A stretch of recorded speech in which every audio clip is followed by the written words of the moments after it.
Okey, baik. Seterusnya, marilah sama-sama kita melihat beberapa contoh sifat tawaduk yang telah diamalkan oleh Rasulullah sallallahu alaihi wasallam dalam kehidupan baginda. Baik. Contoh yang pertama iaitu sifat tawaduk dalam pergaulan.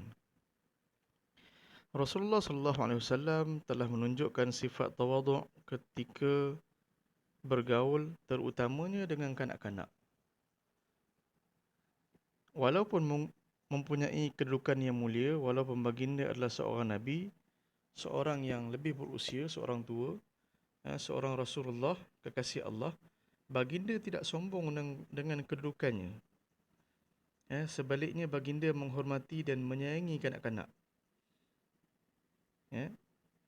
Terbukti Nabi sallallahu alaihi wasallam selalu bersikap sopan santun, lemah lembut, penyayang, pengasih terhadap kanak-kanak, terutamanya anak-anak yatim.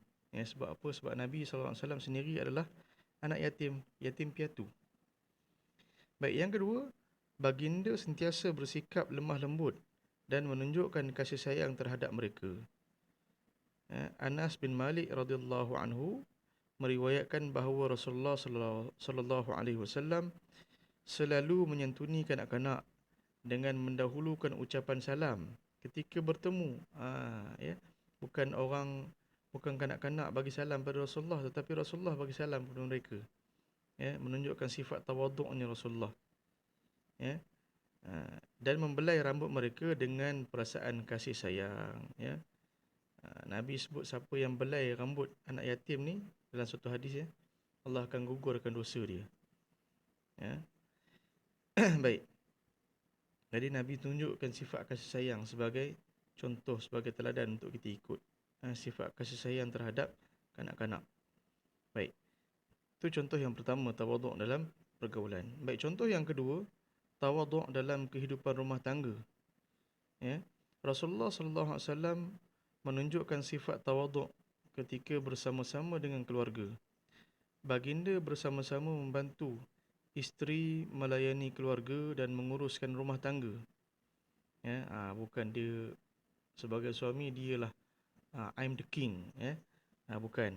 Walaupun dia suami, walaupun dia Rasulullah, walaupun dia pemimpin negara, tetapi Rasulullah tetap buat bersama-sama dengan isteri urusan rumah tangga. Urwah bin Zubair radhiyallahu anhu berkata, seseorang bertanya kepada Sayyidatina Aisyah radhiyallahu anha, adakah Rasulullah sallallahu alaihi wasallam bekerja dalam rumah? Maksudnya buat kerja rumah.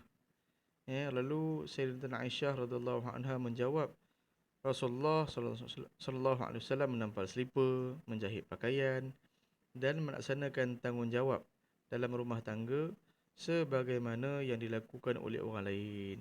Walaupun baginda Rasulullah, walaupun baginda kekasih Allah, walaupun baginda pemimpin negara kedudukan yang tinggi di sisi Allah dalam masyarakat, tetapi baginda macam orang lain. Tolong isteri, menguruskan rumah tangga, memasak dan sebagainya. Baik. Jadi itu sifat tawaduk Rasulullah. Kalau nak sebut iron, zaman Nabi tak adalah iron, kan? Tapi maksudnya kalau zaman kita, contohnya macam itulah. Tolong iron baju, tolong sidai baju dan sebagainya. Baik, dan contoh yang ketiga, tawaduk ketika makan minum. Rasulullah SAW menunjukkan sifat tawaduk ketika makan dan minum. Baginda tidak pernah mencela makanan yang disediakan untuk baginda. Jika baginda menyukai makanan tersebut, baginda akan memakannya. Apabila baginda tidak menyukainya, baginda meninggalkannya. Baginda tidak menzahirkan perasaannya, sebaliknya hanya berdiam. Kalau kita, ya Allah, ish masinnya, kan kita sebut, ish manis sangat ni, ish itu, ish ini, ish tak sedapnya, ish kerahnya, ish liatnya, ish hangitlah, itulah inilah, kan? Jadi Nabi tak begitu. Nabi makan. Kalau Nabi suka, Nabi habiskan, kan? Ataupun Nabi habiskan apa yang dihidangkan kepada baginda, kepada beliau. Kalau Nabi tak suka, Nabi tinggal tak makan. Baik. Ada satu contoh. Isteri Nabi hidangkan kepada Nabi dan para sahabat. Tak ingatlah siapa isteri Nabi ni. Hidangkan satu makanan kepada Nabi dan para sahabat. Nabi makan dulu. Nabi makan satu, Nabi makan akhirnya sampai habis. Isteri Nabi, sahabat Nabi tengok je. Kan, semua diam, tak kata apa-apa. Bila dah habis, dah selesai dah, barulah mereka bertanya, ya Rasulullah, makanan ni dihidangkan untuk kamu dan untuk kawan-kawan, untuk sahabat-sahabat, kan?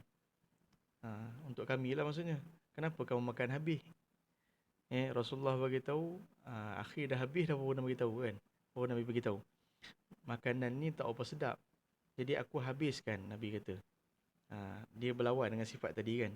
Kalau tak sedap Nabi tinggalkan, tapi yang ni tak sedap Nabi habiskan. Sebab apa?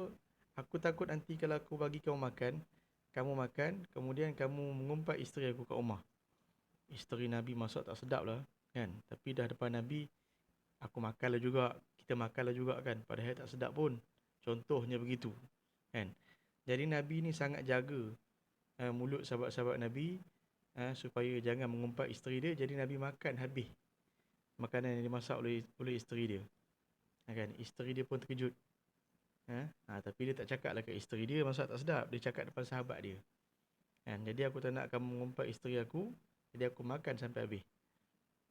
Itu contoh sifat tawaduk Rasulullah. Baik, wallahu a'lam.